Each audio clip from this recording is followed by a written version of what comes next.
Hello everyone, welcome back to my channel. আমি অনন্যা, তোমরা দেখছো মিঠাই ফ্যামিলি ব্লগ।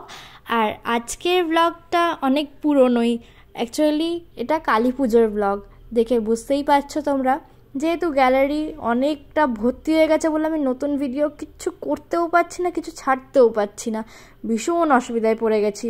না, ভাবলাম এবারে দিয়েই দিই পুরনো ভিডিওগুলো, তাহলে একটু স্টোরেজটা খালিও হবে, আমার ভিডিওগুলোও আপলোড হয়ে যাবে। অ্যাকচুয়ালি কী বলো তো, এগুলো তো স্মৃতি স্মৃতি হিসেবেই থাকে, আর কিছুই না। বেশ ভালোই লাগে, পুরনো ভিডিওগুলো পরে দেখা যায়। তো যাই হোক, আমাদের পাড়ায় পুজো হচ্ছিল, তো আমি আর তুতুন মিলে বিকেলবেলা গেছিলাম একটু ভাঙড়ে। তো ওখান থেকে একটু ঘুরে টুরে নিয়ে তারপর মাঠে যাচ্ছিলাম। মাঠে ওই যে পুরো লাইটিংটা দেখলে, এই যে পুরো লাইটিংটা, এখানে আর কি পুজোটা হয় আমাদের মাঠে, এই দুটো বাড়ির পরেই, বেশি দূর না। এবারে কালী ঠাকুরটা তুতুনি দিয়েছিল, যেহেতু বলেছিল ও দেবে, তো সেই জন্য ওই দিয়েছিল। সবে পুজোর ডালাটা দিয়ে এসে বসেছি বাইরে, তখন রেডি করা হচ্ছে সব, এবারে পুজো শুরু হবে।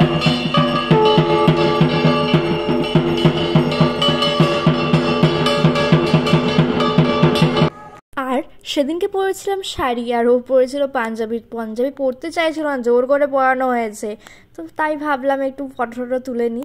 তো ওখান থেকে সোজা এসে একটু মন্দিরে আর কি প্রদীপ প্রদীপ ধরালাম সবাই মিলে একসাথে। বেশ ভালোও লাগলো, বেশ আনন্দও হলো। আমি প্রথমে ধরাতে চাইছিলাম না, মামনি বললো যা না, গিয়ে ধরা না ওখানে, বেশ তোর ভালোও লাগবে, এখানে বসে বসে রয়েছিস একা একা বোকার মতো।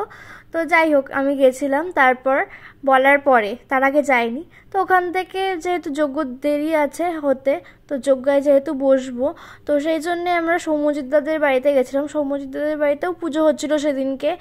বেশ, আমি এর আগে দেখিনি, এই প্রথম দেখছি। ওদের নতুন বাড়ি হওয়ার পরে এই প্রথম পুজো।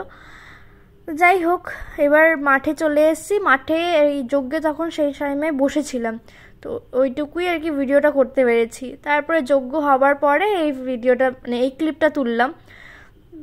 অন্যভাবে নেওয়ার ইচ্ছা ছিল, কিন্তু নিতে পারিনি। আর কালী পুজো যেহেতু মাঝরাতে হয়, তো পুরো রাতটাই কেটে গেল সে পুজো শেষ হতে হতে। তো যেহেতু আরতি হচ্ছে এখানে, আমি আর বৌদি ছিলাম, তো আমি শাঁখ বাজাচ্ছি আর বৌদি ধূপ টুপ ধরাচ্ছে, দুজনেই ছিলাম মেয়েরা বলতে। বাকি সব বসে রয়েছে আলাদা, ওরা বিভিন্ন কাজ টাজ করেছিল বলে সাইডে বসে রয়েছে। তো আমরা এখানে দুজনেই ছিলাম, আর ছেলেরা ছিল। সেদিনকে এত গরম লাগছিল, আর যেহেতু পুজো হচ্ছে ফ্যান ট্যান সব বন্ধ, পুরোই ঘেমে গেছি আমি। মামুনিও ছিল, মামুনি কিছুক্ষণ আগেই বাড়ি চলে গেছে। মামুনি জিজ্ঞাসা করছিল যে বাড়ি যাবি তুই? আমি বললাম না, আমি একবারে পুজো শেষ হয়ে তারপরে যাব। তো তখন 4টে বাজে, তো সেই টাইমটা পুরো ভোর হওয়াটা আমি দেখলাম, বেশ ভালো লাগলো। পুরো রাত তো জাগা। যাই হোক, সকালবেলা গিয়ে ঘুমাবো। আমরা যাচ্ছিলাম তখন সৌম্যজিৎ দাদের বাড়িতে। এই যে বাইকে ওঠা নিয়ে একটু গন্ডগোল হচ্ছিলো, আমি পুরো যেরকমভাবে নর্মালি বসে সেরকমভাবে বসে যাচ্ছিলাম শাড়ি পরে, তো এই নিয়ে একটু হাসাহাসি হচ্ছিল। যাই হোক, তারপরে ওখান থেকে সোজা সৌম্যজিৎদাদের বাড়িতেই আসলাম। সৌম্যজিৎদাদের বাড়ি একদম কাছেই, কয়েকটা বাড়ির পরেই। যাই হোক, হেঁটে হেঁটেও যাওয়া যায়। তো যাই হোক, ও বাইকটা নিয়েছিল বলে বাইক করেই গেছি। আর ভোরবেলা তো একটু ঠান্ডা ঠান্ডাও লাগছিল। আর সেখানেই আর কি আমাদের কি বলে ওটা, উপোস ভঙ্গ করার কথাই ছিল, ওখানে আর কি খাওয়া দাওয়া হবে। তো এত জেঠিমা আমাকে প্রসাদ দিয়েছে, এই প্রসাদ খেয়েই আমার পেট ভরে গেছে। আমি আর লুচি টুচি কিচ্ছু খাইনি। যাই হোক, ও খেয়েছিল আর আমি খাইনি, শুধু প্রসাদটাই খেয়েছিলাম, আর প্রসাদটা একটু মামুনির জন্য নিয়ে এসেছিলাম। আজকের ভিডিওটা এটুকুই রাখলাম, এখানেই শেষ করলাম ভিডিওটা। তো তোমাদের কীরকম লাগলো কমেন্টে জানাও, আর তোমাদের সাথে শেয়ার করলে একটু ভালো লাগে। এই যা, তোমাদের কীরকম লাগলো কমেন্টে জানাও অবশ্যই।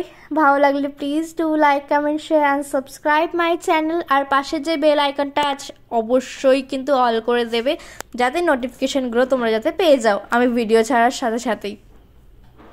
ভাবছি এবারে একটু নতুন টাইপের ভিডিও কিছু বানাবো, কারণ কি এটা একঘেয়ে একঘেয়ে আমার নিজেরও ভালো লাগছে না। যাই হোক, দেখা যাক কি নতুন হয়। জানি না, প্রতিবার তো বলি কিছু না কিছু করব, কিন্তু করা হয়ে ওঠে না। যাই হোক, এখানেই রাখলাম। টাটা, বাই বাই, আবার দেখা হবে নতুন কোনো ভিডিওতে।